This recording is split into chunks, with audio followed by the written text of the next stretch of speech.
Hello and welcome to the Special Moves podcast. This is episode 6. My name is Mike Williams and these guys are Jake Kulkowski and Liam McKelvey. How you doing?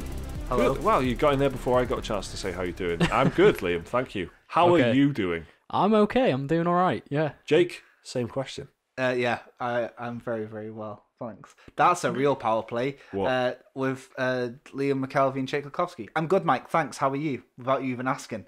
I'll remember that for next time. Okay, but you've told me about it now, so I hope you do that, because if you don't do it, you're going to look like such an idiot, mate. You've made all these promises and not delivering. Let's talk about PlayStation. Okay. This is a gaming podcast. Every single week we talk about a bit of gaming news, a bit of gaming hands-on stuff. If we've been playing anything this week, Liam's been playing a little bit of Yakuza Kiwami 2. I have. But a very specific part of the game, so this isn't going to be a very comprehensive review or anything. I can do my best to talk about, the actual story mode, but that's not where most of my time's been. I think if you can... Well, this is a little preview for you. Liam spent 6 hours doing one thing. Doing one mini-game. So if you can do that in a game, that should give you a nice little... Probably about 4, maybe 5. 6 is pushing it. Not 6, just maybe 5. I don't want to oversell it. It's like, well, they had it in Gwent, and Gwent and The Witcher, sorry, and they've made the whole game about it. Yeah, Gwent the card game in The Witcher, which was a big sprawling open world action RPG, but everyone spent their time playing cards. Just Red Dead Redemption. That's on topic, isn't it? There's a new one of them coming. And everyone spent their time playing poker and stabbing their hands and liar's dice and stuff. So that's a bit of a thing on mini games, I guess, later on. But we've got a couple of kind of news topics, I guess, to get through before we get to that. And we've got the this week's new releases coming up at the end of the podcast as well, of which there are some big ones. There's some big games coming out this week, so we'll have plenty to talk about there. So, PlayStation X Experience. PlayStation X. What's PlayStation X? I think that's what it stands for. PSX. PSX, yeah. That's why I said it, because I've written PSX in my notes here. PlayStation X was PlayStation 1. That's what they called the big grey one. So PlayStation X Experience 2018 is not happening. So this is kind of a Sony conference that happens. It's been happening for a few years, where they just make a ton of announcements, really. It's quite brief. It's quite a short... It's kind of like a Nintendo Direct, I guess, but a bit more Sony, in that it is a Sony conference. But that's not happening this year, and they've decided not to do it, which is not a surprise to some people. What do you guys think of this when you heard about this? It's a surprise for me. I look forward to it, Last year they had, what did they announce? Spelunky 2? Guacamelee 2? But didn't they show off Ghost of Tsushima? I can't remember if that was... Or they showed another trailer for it. There was stuff like that, though. They have some big... I think it was Ghost of Tsushima. The Last of Us Part 2 was a big kind of... That was the gameplay. No, it wasn't gameplay. It was that big infamous one, wasn't it? It was that really grim demo. Yeah. It was the kiss and then neck stab combo. No, was it? That was E3. That was E3. Yeah. It was the one where there's all kinds of horrific shit going on, and there's like a... Oh, it's the one. It could have been in a game. I remember, because we watched it together, and it was like, there was the person being hung or hanged. I don't know, but they had the neck. Hunged. They had the noose around their neck and that. That wasn't looking good for them. That was the one, yeah. It could have been any game. It was kind of, it was like the Road kind of level of, this is, for sure. apocalypses are not fun, you guys. It was that kind of flavour to it. Detroit Become Human and the child abuse. David Cage inspiring those emotions. That's it. David Cage doesn't care what you feel as long as you feel something. And then there was Spelunky 2. Yeah. So they had a lot of good stuff there. It's a lot of variety. They had a lot of stuff there, and all in all, I think there was 26 trailers or something like that. Yeah. Some of them were covering old ground. But a big one was the year before, which I can't remember exactly what was in it, but that was the 2016 one. That was particularly big. I think that was the Last of Us 2 reveal, right? Yes, exactly. That was announcements. That was like news. That was stuff that they had in a tank. And then, so the 2017 one was a bit of it wasn't... I remember watching it and I was kind of expecting the same level of new stuff, new reveals, new announcements, which is always, naive, but you can't help. If it's happened one year, you kind of always go, oh man, I can't wait to see what it is this year. But it was more like, in-depth stuff. It was more trailers, more follow-ups to stuff we'd already seen, like we've just said. So in 2018, it is not happening at all. And the reason they have given is they don't have enough to bring people together in North America to have the event. That's what Sean Layden said. The company's looking forward to 2019. which is, they've got a lot of games on the horizon as ever. They've got Dreams and Days Gone. Kind of, yeah, but I guess this is what you've just said about you expecting games. Yes. And the same reason why I was excited for it, because I thought that they would be doing this, is the reason that they're not doing it then. Because they've already shown their hands. We know what we're getting from Sony for the next 2 years. Yeah. The Last of Us, Days Gone, Sekiro, Ghost of Tsushima, and Dreams. But and even E3, remember? E3 this year was them showing in-depth looks at games that they've already revealed. So there wasn't any reveals, really. I think the only reveal was Resident Evil 2 Remake at Sony's E3. Was that, and is that even new, But people were expecting that anyway. Exactly. Yeah. But here's the thing, though. Doesn't this paint quite clearly the picture of them completely focusing on PlayStation 5 at this point? Like, they must be. They have to be. They've got to be. They've fired all of their... Like, if you think of all the studios that they've got, Guerrilla and stuff like that, it makes complete sense. Like, internally, why would they be making... They've already got, like, Death Stranding and things like that on the horizon as big, like, possibly end of console generation games and straddling over into the next generation with, like, either a release on both platforms or a HD remaster the year after or something. But they seem to be in PlayStation 5 mode. There's a lot of like discussion and a lot of like mumbling and stuff and gossip and rumors about it. But this is the exact symptoms of a company looking to the next generation. They've fired Guerrilla Games, all of their big studios. They had like all this artillery lined up for this generation, all their studios, and they've fired it all off. Yeah. And there's like a couple more cannons to go. Yeah. But they're not going there. There's no more cannons now. All the cannons are reloading for PlayStation 5. For PlayStation 5 Island. Right. Yeah. I'm trying to work with you on the analogy of the artillery, and I'm struggling here. It's it's like it's just the word salvo, isn't it? It's like you have a salvo at it, and so you got a salvo of games. Mm-hmm. So it's like, very clever. All the first party devs like Santa Monica and whoever else. Spider-Man has been and gone, and all their big games. Mm-hmm. They could all be working on their next title, which could be for PS5. Yeah. Yeah. You know what? I've not even heard that discussion online, but it makes a lot of sense what you're saying. Well, it just I feel like it's just another clue, and if they're slowing down, I mean, what you mentioned about E3, I forgot about that, but that's another. They only had 4 in-depth looks at games, and that's not normally what they do. But they consciously said, "Oh, we're only going to give you a good look at 4 games that you already know are coming." Yeah. So there's no news. There's just no news coming out of them, which is unusual given how many studios they've got and how many first party IPs they've got and stuff. What do you guys reckon to that theory? No, I reckon it's probably pretty close to the reality. Because, they're not going to start developing loads of new games when the PS4 is very close to the end of its life. Yeah. Or it's got to be. I mean, we've already heard 2019, 2020. 2019 is like an early estimate from like analysts and stuff, and 2020 is a probable, like, you can kind of start expecting it, not thinking, will it come? It's like that's when you can start actually really expecting it. Yeah, and it takes, game development takes years. Of course, yeah. And, there's all these rumours about Xbox dev kits going out. Yes. Which Microsoft are seriously making moves as well. So Microsoft are making like 100 moves. Yeah. They announced about 50 odd games at E3. Yeah, it's very exciting. So you're right. This is why I was looking forward to PSX, because I thought, well, what have we got that's new that's coming out? Like I know there's a lot of games coming out, but I know what they are. I wanted more reveals. I want to see what's next for these teams. Yeah. And maybe I won't until next year, because at E3 they'll just do PS5. I think so. I think PlayStation 5 or next gen, I mean Xbox and PlayStation announcements at E3 next year. I think so, because it's a bold but very I'm not saying they'll come out next year. No, I reckon the announcement. I reckon next year is the year, because especially Xbox as well. Because they've got a new fucking bit. They're like Apple, man. Every year they've got a new bit of tat they're flogging, like the fucking Xbox One Z or something.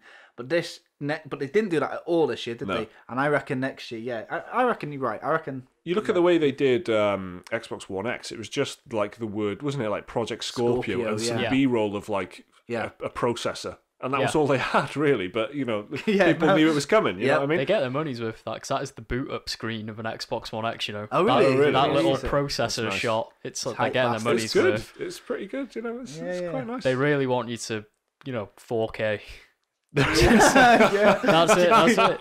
I'd love to see that in a boardroom. We really need our audience to 4K. Yeah. I mean, that's the entire selling point of the console, isn't it? Like, look how powerful this thing is. So, yeah, exactly. They want to. And it's starting to get to the point where, I feel like developers want more power. Like, they've squeezed, they've got God of War out of it, they've got Spider-Man out of it, they've got these great-looking games out of it, and that's probably as far as it'll go. Before because there's new technology coming out. Nvidia are pushing the boat out with their next generation of graphics cards and stuff. Ray tracing. That's new, technology, graphics technology that is coming along now, and it feels about time for them to do that kind of thing. I mean, every time I mention this, every time I even think about it, the first thing I think is, I hope I can bring my PS4 digital games over to PlayStation 5. That's going to be a big one for this next console generation. Yeah, because so many people like invested in the digital library. Yes, it's going to be bad if they don't do some form of backwards compatibility. Because you know who will? Do you know what I mean? Microsoft. Xbox. They're already on it. They're smashing it. They're doing really well in that department. So there's that big like who are about the PS3 having completely different way of developing games, and that was their excuse for not bringing all the PS3 stuff over. But PS4, they'll understand that people were really kicking off about that at the time. Yeah. They'll also have to understand like their competition is fucking nailing it, and like you guys are saying, this is the era, this is the generation of digital. Yeah. PS3 wasn't half as big. The 360 had the 360 arcade and all that, and that was where we saw the birth of it. But it really came helped into indie its stride. gaming, Xbox absolutely. arcades. Yeah, exactly. We were talking just the other day about Toy Soldiers on there and that, Castle Crashers, whatever. But this is when it came into its stride, and I think every single person here listening will have at least a couple of digital games. Do you know what I mean? Yeah, and you couldn't have said that 10 years ago.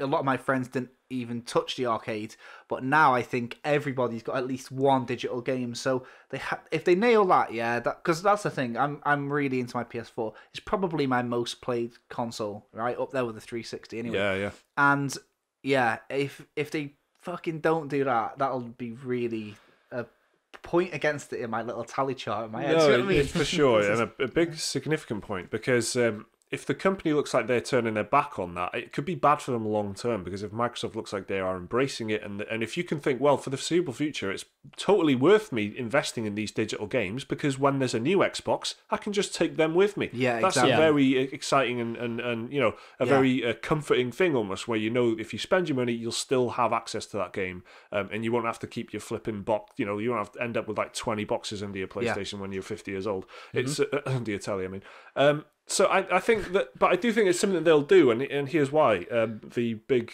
Fortnite crossplay thing. Okay. They were going on and on and on about why it's not happening. No, and all these stupid statements about, we need to look after our player base, and we can't guarantee that they're looked after if we're letting them play with those horrible people over on the Xbox. Yeah. That wasn't their exact words, but and then everyone else is doing crossplay. Nintendo is doing crossplay. And then they're like... And they're the squares of the bunch. They are. That's kind of what I was saying. That's the way that Nintendo with the nerds. Fucking Nintendo. Yeah. But Nintendo dorks, man. When it comes to shit like this, they would probably be the most likely to say something like, well, we can't guarantee the safety of our community when they're playing with other platforms. Think of the children. Think of the children, yeah. But even they're doing it as well, and on multiple games... And PlayStation have finally just kind of done a U-turn on it, and now they're saying, "Oh yeah, well actually, it takes really long." It's not as simple as flicking a switch. When the headlines when this happened was, it's as simple as flicking a switch. Yes, and what game was it where they did it by accident? It was Fortnite. I think, It was Fortnite. It was like they let a PS4 player and an Xbox player accidentally play together. Yeah, and the developers were like, "Whoops." Yeah. What an accident. It was just that binary switch. Yeah. we just pressed that button. Yeah. And then Sean Layton's piping up. It's not that simple. Well, it is. Clearly it is, Sean. Yeah. Well, this is great, though, because, the ally of the great weaker houses against the PC Master Race. Maybe we'll see a true war against ray tracing and a bunch like... I don't know. Why has this become a war now? I don't know. It's just... But PC can play with Xbox and Switch and all that. It was never a war, was it, really? No. It's just PlayStation being pricks. This is the thing. And now that they're not being that much of a bunch of pricks about this, hopefully that means we'll get the two things that everyone wants, change your gamer tag, and on top of that, have backwards compatibility. change your gamer tag. Let's talk about that. Why was so the PlayStation experience isn't happening this year, and that's there's a bit of a conspiracy theory floating around about this, right, guys? I mean, do you want to explain? So, on PSX's like interview stages last year, Sean Layden spoke to Greg Miller. From of being a massive PlayStation fan. PlayStation fan. Yeah, and also being outspoken. Yeah. And he was like, what did he say? I'm like, mano a mano, me, Sean. He's just doing the like, look, it's just us here, sat in front of a stage of an audience of 100 odd people, but it was just the two of them. Oh, Greg. Yeah, and he was just saying like, look, Sean, can you tell me, can we change our PSN IDs? And then Sean Layden was like, let me tell you, Greg, maybe. And that was it. Yeah. And then like Greg Miller was like, can you give me a time frame? And he was like, he just like threw out there, by next year's PSX. And then Sean Layden was like, maybe it's on the cards. Yeah, that's what it was. Yeah, mysteriously it gets cancelled. Yeah, he said something. So he says possibly by the next PlayStation experience. You won't be asking me this question again. Yeah, that's it. That was the quote. It was something like that's that, what he said. Yeah. And what do you know? There's no PlayStation experience this year. So this is like a really long running thing, isn't it? Like just wanting to change your PlayStation ID. So everyone's got a username, but it might be the username that you chose when you were 15 years old and a massive idiot. Sephiroth 420 XX. Exactly. And you can't change it. Even for, I think you've got to pay a fee on, if I remember rightly, on the Xbox, you've got to pay a fee. It's one change, I think you get. It's like £8 to change it. Right. Like that. Okay. So but the thing is, there is a way to do it. Like it is possible. Yeah. But on PlayStation, it's never been an option, and it's something that people have wanted for ages and ages and ages. And as soon as there's any light at the end of the tunnel, they say, well, by this event, you won't be asking a question anymore. Then the event gets cancelled. It's well, they could still announce it at Paris Games Week or whatever. Yeah, there could be something. That'd be a cool bait and switch, bit of bluff. You thought we forgot, huh? Yeah. Yeah. Sean always comes through with his word. So Layden always pays his debts, doesn't it? Yeah. I would have that as my gamer tag. Whatever it's called, PSN ID. I'm going to change mine to thanks, Sean. I'm going to change thanks for this, Sean. I feel like that's taken, though. So what happens with all this, like, sort of PSN ID real estate? So let's say my name was, like, Big Jakey 420, yeah? And then I changed it to, Jacob. Lil Jake. Could you take Big Jakey 420 as your own now? That's probably going to be like a cooling off thing, isn't it? It's probably going to be a few days. Yeah, because I don't see why not. Yeah, there's going to be. It makes sense, doesn't it? I'm on the hunt, man. I'm looking forward to changing it. I am too. I really want to change mine. Mine is very bad, but I'm just wearing it with like a badge of honor. Yeah, I'm happy because I hope people. I don't think people will do to my ID what I do to other people's, because whenever I die on Battlefield or whatever, I'm always like, yeah, well, I'm glad I was killed by XX_ Stephen, but Stephen spelled like 5T3VE line/line or whatever. I'm already annoyed at him. And you just think, Come on. Exactly. Because I always imagine, and I say this to you guys, I don't know if I've said it before on a podcast, but can you imagine working with Stephen and saying, Stephen, you're right, mate, shift's nearly over, you want to game Battlefield? And he's like, yeah, just add me. It's line 5T and you just think it's not worth it. So whenever he has to whenever he has to share it in the real world with someone, he's deeply regrets it. So if you're listening to Stephen, that wasn't a real username, I just made that one up. But do you know what I mean? So every time I die on Battlefield, I always do that. So now there'll be a lot less Stephens in the world. Yeah. And I'm quite sad about that because I love the bad usernames. It's like don't know, it's like very true. People's old Facebook photos or something and go, look at your hair or whatever. I'm sure people do that to me. So Greg Miller, kind of funny guy who interviewed Sean Layden. Kind of funny is his company. I wasn't describing him as kind of funny because Jake finds very few things funny. Yeah, and apart Greg from Miller himself, is not actually. one of them. Actually, I don't find him very funny, but I do find him pretty productive. And I'll tell you what I mean. He actually said, because PSX isn't happening, I don't know if it's a bit of guilt because of this Sean Layden conspiracy theory. Yeah, he is gonna. Well, I'll read the quote for you if you want. Yeah. Sean Layden has confirmed on the PlayStation Blogcast there is no PSX this year, so Kind of Funny will fill a void and hold a press conference the Saturday after the Game Awards. Jeff Keighley's gig, right? Yeah. Mm-hmm. Devs, publishers, if you want to be part of the Kind of Funny Games Showcase, hit me up. I'm serious. To be clear, I'm talking about devs, publishers, getting us trailers, dev diaries. We'll stitch it together for an online showcase, and this is open to every developer, game, and platform. We want to celebrate games. So that's very cool. That is, I like that he's done that. He's got the, the kind of funny have got the, I guess they're gonna have to stretch their resources a little bit, but they've got the production space. They've got the, they're set up to broadcast stuff live, and that's what they do, isn't it? On Kind of Funny. So they've got the assets and what they need to do it, and it's just, I guess, takes a bit of organisation and graft and getting these people together, which he's obviously, he's got a great reach, isn't he? He can make sure that a lot of people will be interested. On the development side, a lot of indies will know of him and what he's saying and stuff.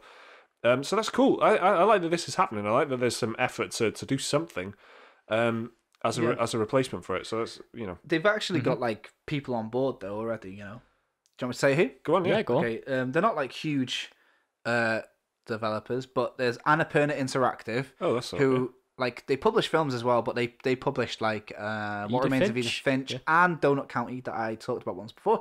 Devolver Digital are pretty big in the indie space. They're like pretty much like mainstream now. They got their own fucking stage, haven't they? E3 or something like that. They have their own conferences. Right. Yeah, people look forward to that conference just to see what madness they come up with. Noodle Cake, I don't actually know who they are, and I didn't check it out before. Good name. Yeah, there's Housemarque, who exclusively make games that Liam likes, like Resogun, Next Machina. Yeah. Old school arcadey type stuff. Yeah, and then amazing. There's Usprid games, like the Welsh for Spirit, spelt the same. Really? Yeah, but I don't think they're Welsh. But they're on board. Is it they just kind of thought that's a good name? They've just Googled like a cool word like ghost or spirit, and they've just looked for it in as many languages as possible. And obviously Welsh looked really cool, so they were like that. That's cool. But it is actually spelled out. Yeah. So yeah, shouts out to our Welsh listeners. Corey Barwell, God of War. Yeah. Oh, I've heard of it. Yeah. Well, that guy, the big one, he cries a lot. The guy, to be honest, though, if I could pick three people who probably would go, I'll do it, probably Corey Barlow, right? He's a grafter, man. He goes everywhere. So he speaks to everyone. Well, yeah, and exactly. He's on Twitter tweeting at this saying he wants to get involved. Of course he is. What's he going to show off though? Like maybe you just God of War for a chat. He'll just put God of War. Yeah, maybe like a dev like an interview type thing. Yeah. And there's a couple more. I'll just go through it. Lightning Rod, Kit Fox, and Team Meat. Obviously, Team Super Meat, Meat pretty Boy. well known for Super Meat Boy, Binding of Isaac, and all that lot. So yeah, that's a good lineup though. But this is literally in the last 24 hours. Yeah. So it's that's good. That's good going. That's proper. So well done, Greg Miller, for sorting that out. So that's the PlayStation Experience 2018. It's not happening, but the Greg Miller show is gonna. It's always happening. It happens every bloody day, man. Yeah, well, daily. Greg Miller's doing something about it. God damn it! Yeah, so well done. So let's move on to another topic then. So Eurogamer's headline for this news story is amazing. So I'm just going to read that, and it'll tell you everything you need to know. FIFA 19 discloses pack odds. The true horror of FIFA Ultimate Team is laid bare. So the true horror. This isn't like the UK's Daily Express newspaper or anything. This is the Eurogamer saying that. Yeah. So this is a quick explainer for you if you don't know what any of this means. FIFA Ultimate Team is a mode on the FIFA football games where you put a team together. Using ultimate team. An ultimate team, if you will, using players that you get in kind of random drops of cards. So they're meant to be like that kind of card collecting or sticker collecting vibe that a lot of football fans have. Like a CCG. Yeah, but with that kind of sticker book kind of feeling that football fans specifically would have. But it's one of the most successful, profitable loot box models going. To put it bluntly, that's what it is.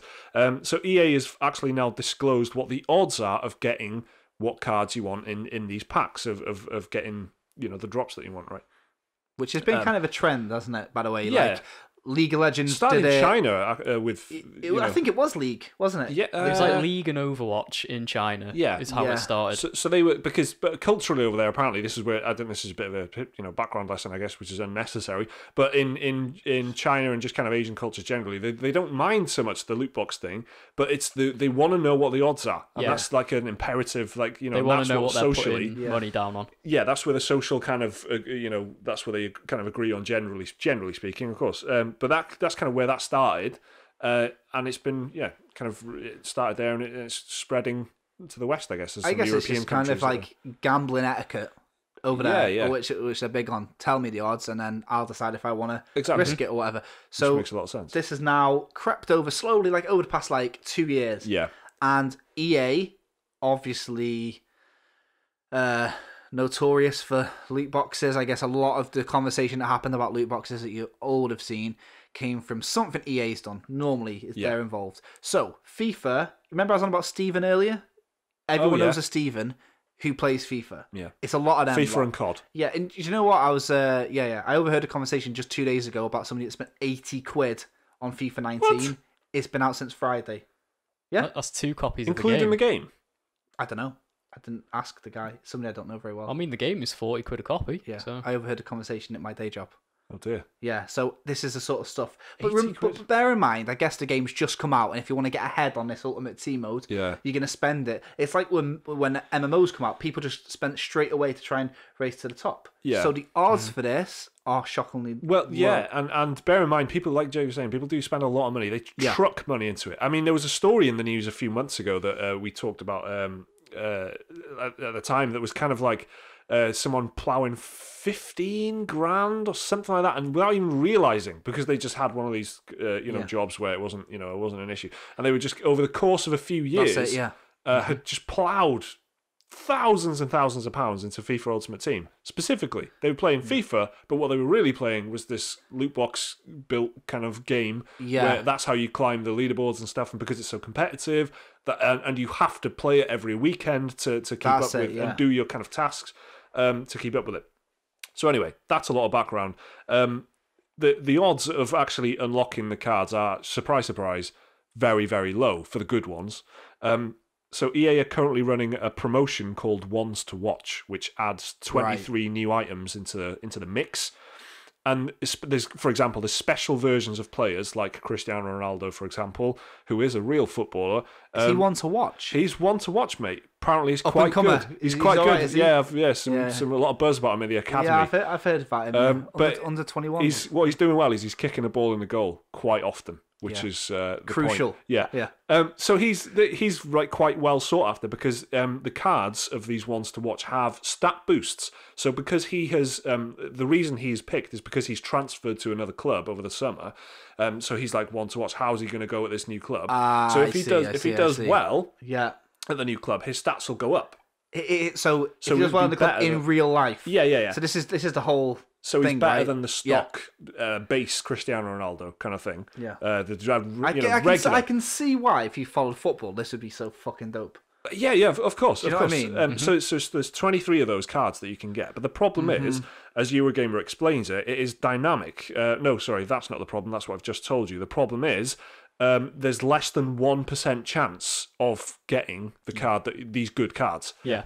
So they've added these one-to-watch cards. There's less than 1% chance of getting one of these cards. And that is kept deliberately vague. You don't know exactly what the percentage is. You don't know if it's 0.5%. Is it 0.9 or is it 0.1? Is it 0.01? I mean, when you start going less than 1%... Will it happen at all? Yeah. Once you put a decimal number in there, the odds get very small indeed. So it's I've just Googled the percentage chance that you're going to get hit by lightning in your lifetime, and it's 0.3%.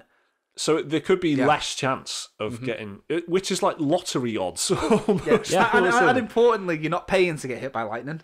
Well, yeah. So imagine going out every day and paying a tenner, standing in front of the sky and going, maybe today will be the day. Yeah. That's what it's like. So I don't know what the FIFA community is kind of saying about this. I don't know. This is literally just kind of coming out in the last kind of day or so. But I don't think there is going to be.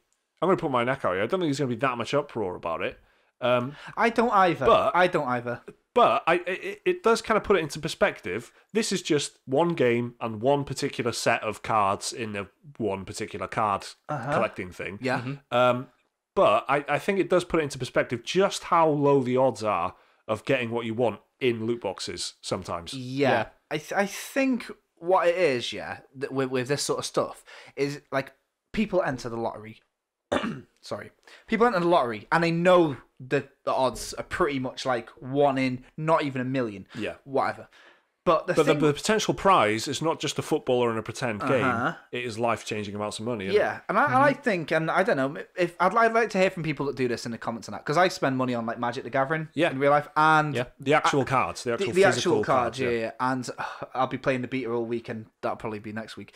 podcast stuff. But yeah, and I know what the chances are of certain cards and stuff like that, and I'm happy or whatever. But when it comes to like the internet skewing people's perception, there could be like younger kids that see loads of people get these Ronaldos, and they're probably not aware that the odds are that low. What I'm saying is, you don't see loads of people on YouTube bragging when they've won the lottery, but there's so many channels on YouTube and stuff like that dedicated to opening these packs, and it must seem like a lot more of a common occurrence than it actually is, that probably quite a few people will be surprised to find out there's less than 1% chance when there's 100 video reactions to Ronaldo pulls on the internet and stuff like that. So that's what I'm saying, is I think that'll be the shocker, is just because the internet kind of makes you think that, like you see all these like crazy trick shots. It just makes it like, people throwing bottles of water like miles and they land. You know what I'm saying? All sorts of stuff like that. The internet is mad. It's good, isn't it? It's like a highlight reel, is what you're saying. Exactly. So because a lot of people who look at, and especially people that dedicate their lives to making these FIFA channels, will only post the good stuff. It's kind of skewing the perception of it. So to see it just like that's not even to go into all the scandals that have been when YouTube was probably a bit more of a Wild West only 2 years ago, where you had like CS:GO Lotto and stuff like that, where they knew that they were going to be opening good shit, and then they were going wild and going, oh yeah, and check this website out, which I own, brackets. But when all that stuff is going on as well, it doesn't help to.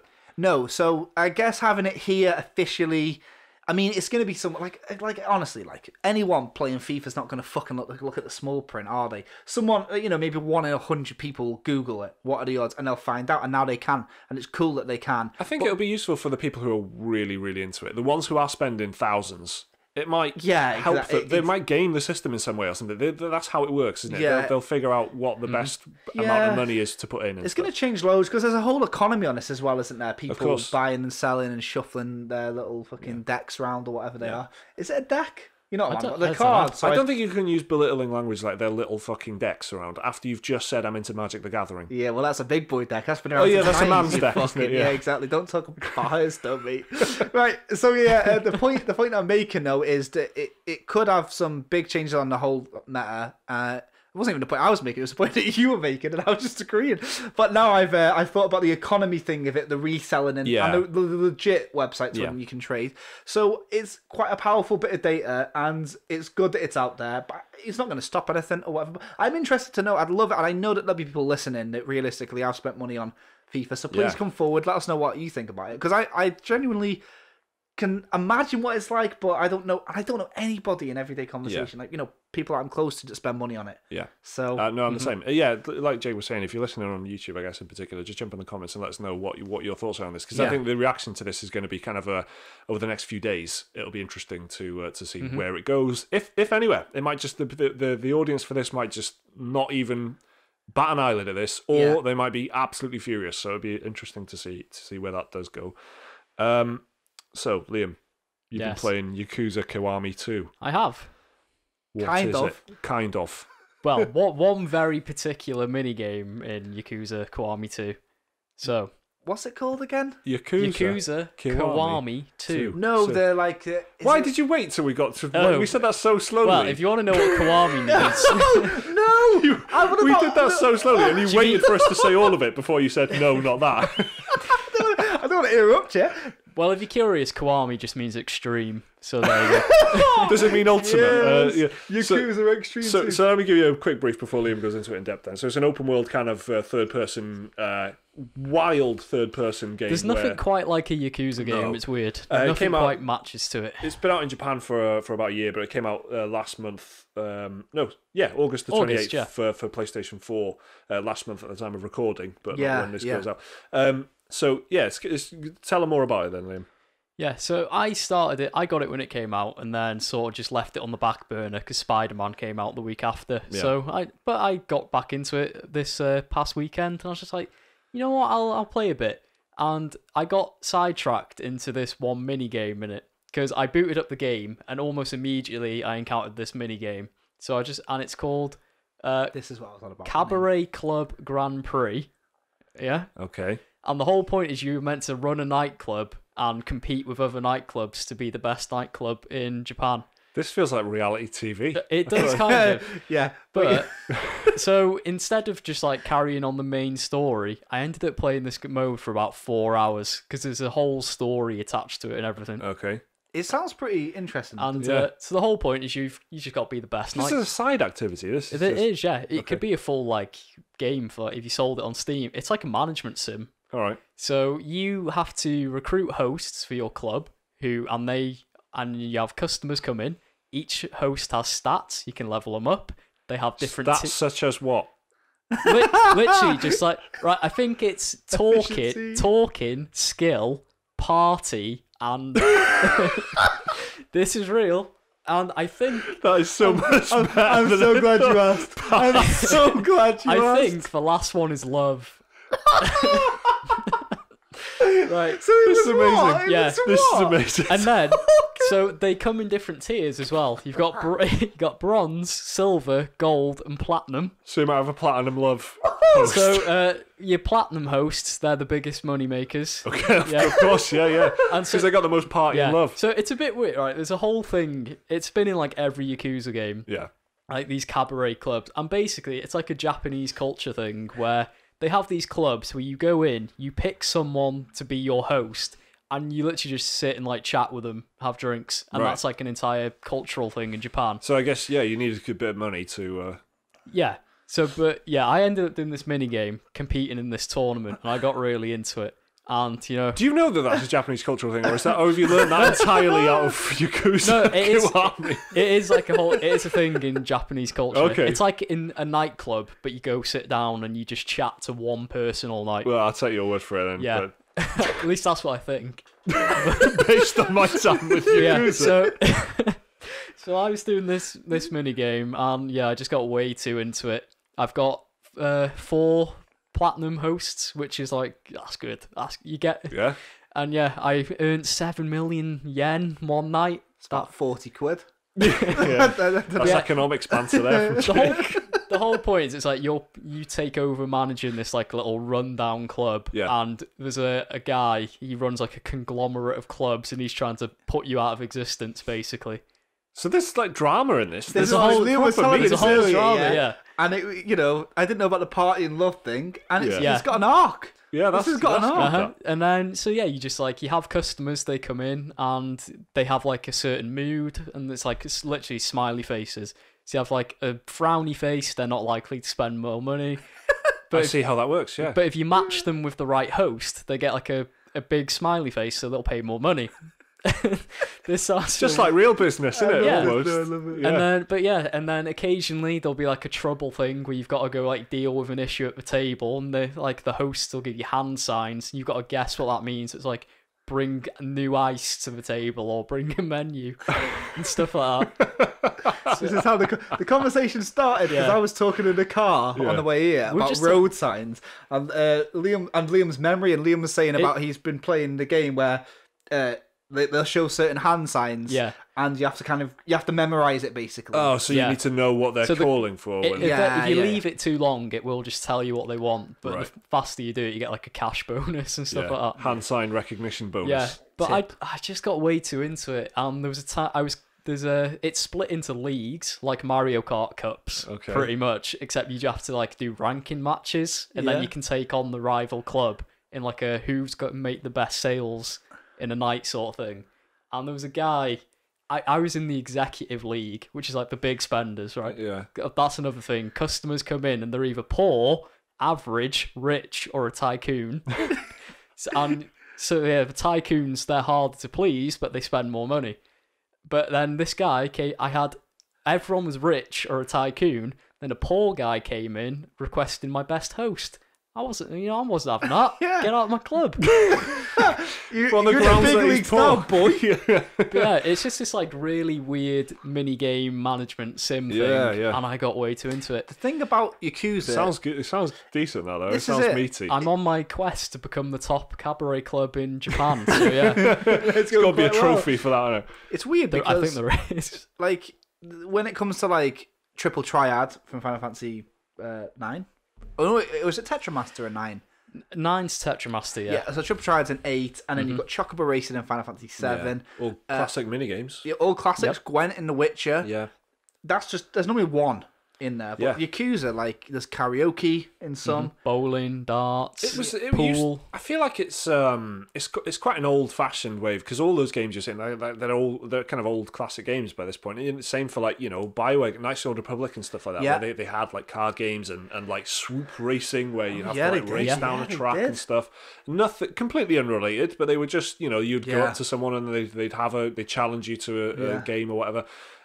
So it's, they definitely have a place in history in games, don't they? But Yakuza is like living for it, man. It feels like what's weird, is that, like, me and Liam ran about this in the car, that GTA is really well known as the open world game, but that's got shite mini games. San Andreas, you could, like, go to a gym, and then at GTA 4 you could go bowling.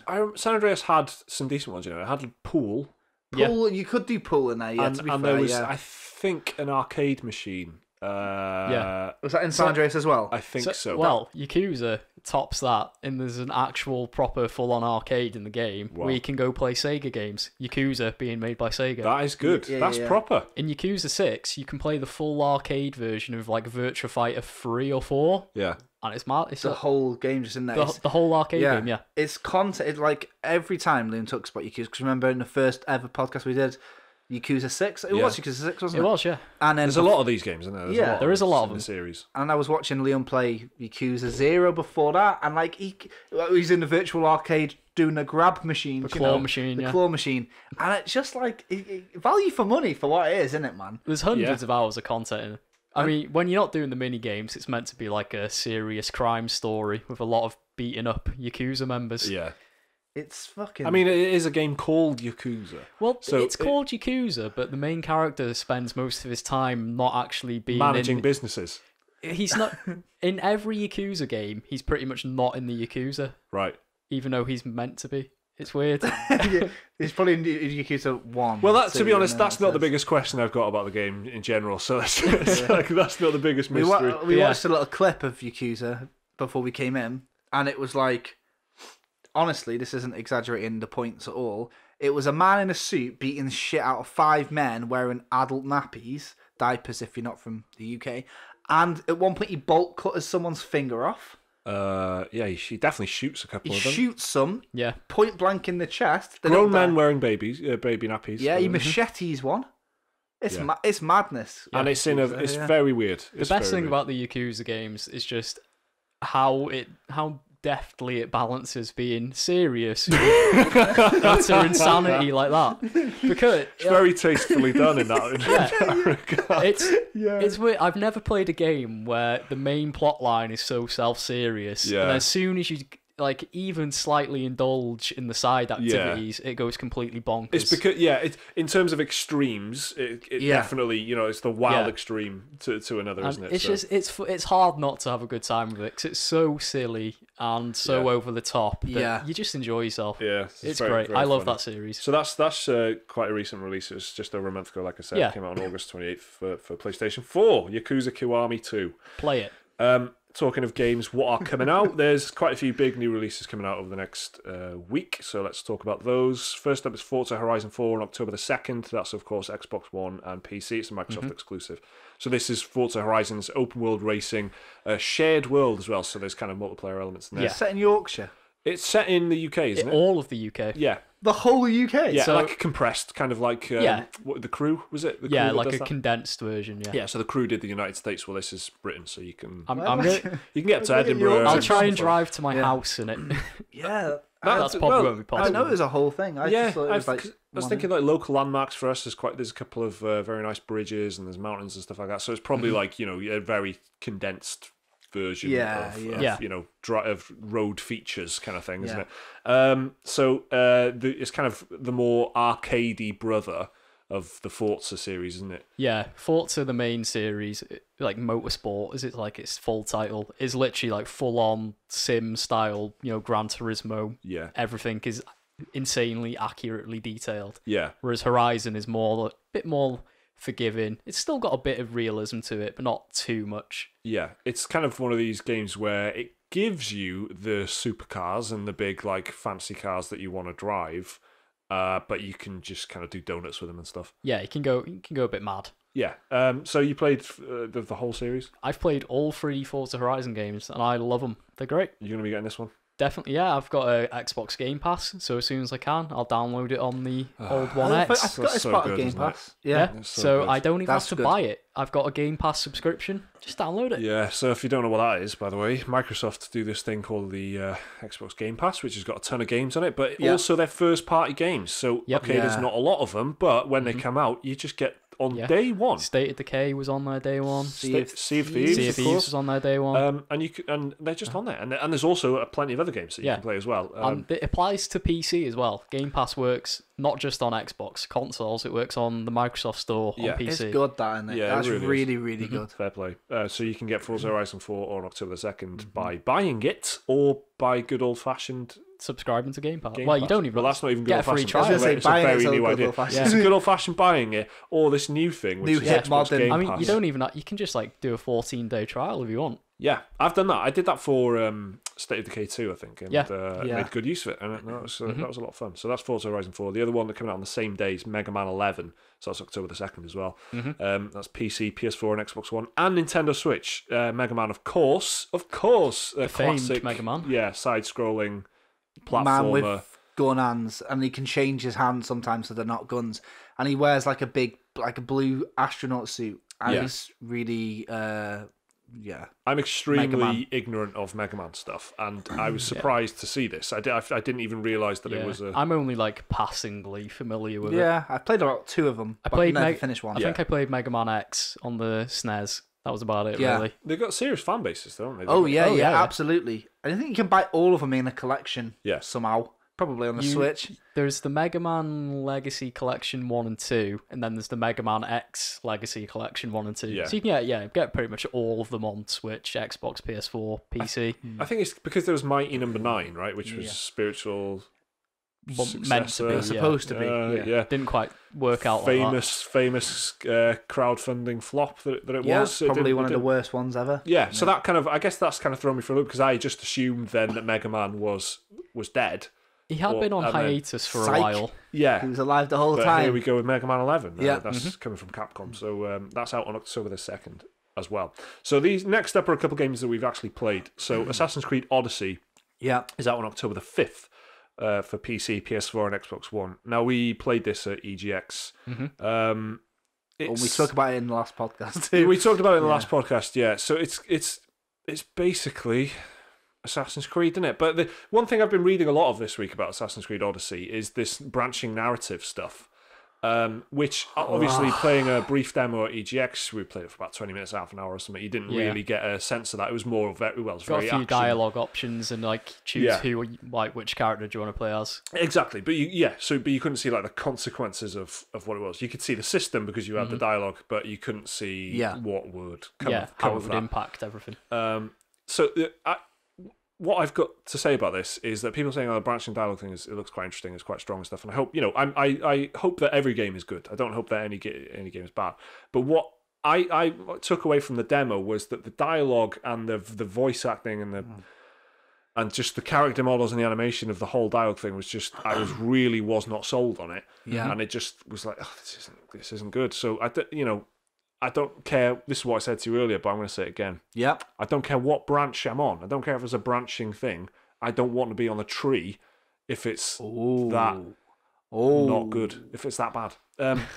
It just wasn't. I don't know. It just wasn't the story. The dialogue and stuff just wasn't really working for me. This is important because this is something I say about it. I think because I'm such a big RPG fan. Remember that I should, in theory, be in favor of these branching, be your own boss dialogue thing. I think it's all bullshit because I think that the writing teams aren't ever strong enough, right, in games with just a light element. Apart from some rare exceptions. Well, you need to be exceptionally talented to do it, and when you just add it in, it's really, really easy to get wrong. Yeah. Because it can amass to your decisions meaning fuck all. Mass Effect series is a hugely popular series, and even that left fans with a bit of a bad taste because of the whole ending. All of your choices end in just a different explosion. But again, to repeat what you're saying, there it was going fantastically well up to that point. Like, you could see the results of things happening. Like, you'd lose party members and all this. It was really good in video game terms, like writing wise. It was great. Like, and that's BioWare, and that's why BioWare gets so much love. Like, we don't know what the Assassin's Creed Odyssey. We haven't got a review code or anything, so we don't know what it's going to be like. But my feeling is it's not. You know, it's exactly. It seems cynical, but it's because most of the time they get it wrong. When people that are putting RPG elements into games, like, it's weird that over time, basically, Baldur's Gate 2 has become an industry standard. Everything has a skill tree, everything has some companions in it, everything has a bunch of bloody dialogue options, but it's so easy to get wrong. And I think the way Assassin's Creed Odyssey is going, and they would have a beginning, a middle, and an end planned out. So what happens in the dialogue isn't going to make a hell of a difference, apart from piss you off, because you've got to go through all the options to find stuff. That's my big prediction anyway. But I hope I'm wrong, because if I'm wrong, it means everyone's getting a good game. And if I'm right, then I win because I'm right. So. I feel like as well, personally for me, I guess a lot of people are going to disagree with this, but for me, Horizon Zero Dawn set a standard for you know, empty, inconsequential dialogue sequences in AAA games where there's just two characters looking at each other talking. It looked so good, and it sounded good, and the voice, like Aloy, was really good. The characters around her were, I was into it. I just thought it was really well done, very cinematic in presentation. It's not that in Assassin's Creed Odyssey for me, and in Assassin's Creed Origins, they've changed the game into an RPG, haven't they? They've changed it from an open world thing with free running and stuff. And stabbing to an RPG where they've got, for some reason, Dark Souls shoulder button combat controls, except they've completely missed the point of that by rather than having this clean kind of Bloodborne cut in whatever whichever way your character's facing, you tap R1 and it should be an instant like slash, which is what you get in Dark Souls and Bloodborne, and that's why it's so tight and responsive and people like it. They've gone for like the more Witcher 3 style, you know, magnetizing to other people. Floaty.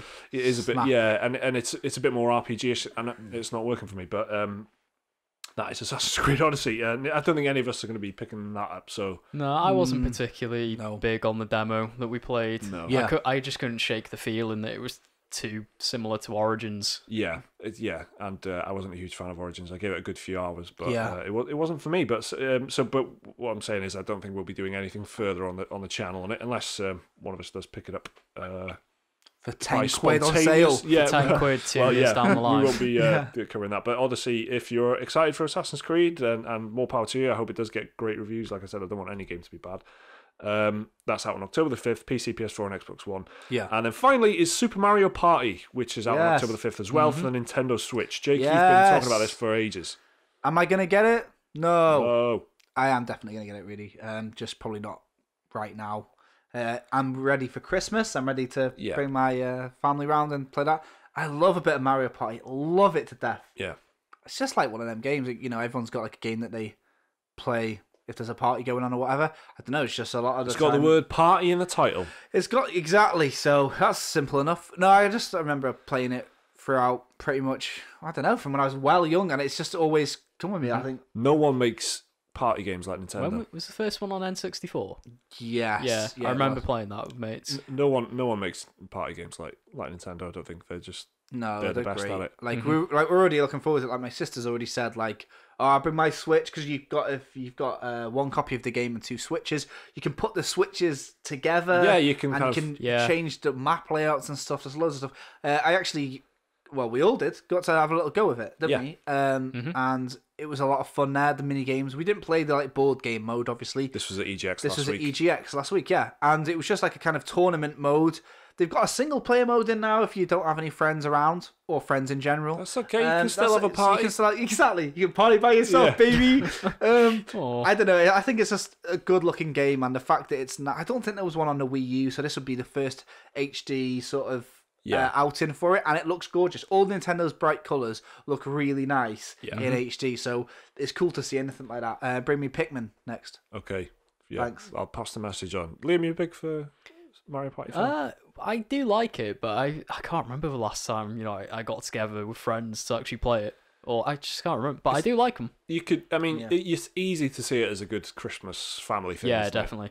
I think the variety that they had at EGX was terrific. Like in terms of like a cross section of games, there was only like 5 games or something that we played out of 80, I believe, that is on there. 80. If I'm wrong, I apologise, but that is what I think the Nintendo rep said. I know. I think you're about right. Yeah, and so we only got to play 5. I mean, they are short, so I guess 80 makes sense. If there's gonna be a big proper it's game. A game for everybody. It's designed so your nan can play it. And that's what I was saying with Nintendo being like the best at doing party games. They have a limited. They've got a tiny Joy-Con, right? One Joy-Con with an analog stick and a trigger and some face buttons. 4 face buttons. But they use that limited thing. Because it's got motion sensors and stuff like that, and it's got HD rumble. They get so creative with the limitations. How do you? They just. I don't know how they even go about designing it. Like there's one where we were like on tricycles. That's really straightforward. You just kind of do a pedal motion with the Joy-Con. Like you just wind it like a pedal, and then the guy just kind of Waluigi or whatever. I was using Waluigi because I'm a prick. And he was like and so he's riding the tricycle like this, and the faster you go. However, there was another one where you're kind of stood on top of a barrel. Yeah, and the barrel is kind of careering forwards, and you have to kind of steer it and stay on top of that. But so the tricycle one seems like a basic, straightforward idea. Put them on a tricycle, pedal it forward, easy. But this one, like the barrel one, I was just trying to figure out, like, where did they start with the idea of the way the controller worked, or did they start with the idea of putting them on barrels and then figure out the controls afterwards? Yeah, I know what you're saying. Because their controls are so limited, and they're different for every single game that we played. The controller setup was totally different. There's one where you're like frying some food and that. Yeah, exactly. So you've got a flip. It's like a cube of steak. Yeah, filet mignon. Yeah, you flip it. It really was. It was a cube as well. It was like a proper. It was so like sci-fi, clinical, like a perfect... like tofu. and you had to use the Joy-Con to flip the pan, and the fact that it was a cube was because you had to. It was the first person to fry each side. Yeah, and the controller gave off a little like sizzle. Feel like it was very precise. It was rumbling, and it stopped when it was completely done or whatever. So you flip it. The creativity of it is fantastic, and the whole game in general, I'm really looking forward to it. If we do like anything for Christmas, this is me again. That thing I do sometimes when I go off the rails on a podcast and talk about ideas that haven't come to fruition yet. If we do a Let's Play for Christmas and we don't do Mario Party, I'm going to be very sad. Just thought I'd say that. So no, I agree. We'll do Mario Party. That'll be fun. Really looking forward to it in general. And I think I'll be playing it on and off for a long time, and probably be the most played game on my Switch. Okay, well, so that's the end of the podcast. I mean, we're better to end it than possible tenuous plans for the future, I guess. We will be doing Let's Play stuff, but let's not call it a Let's Play. That's the thing. Yeah. Bottom line is, we like playing games. That's what this is all about, and we want to do that sort of stuff. But we are trying to be very creative with it. So there will be some gameplay-ish related content coming to the channel.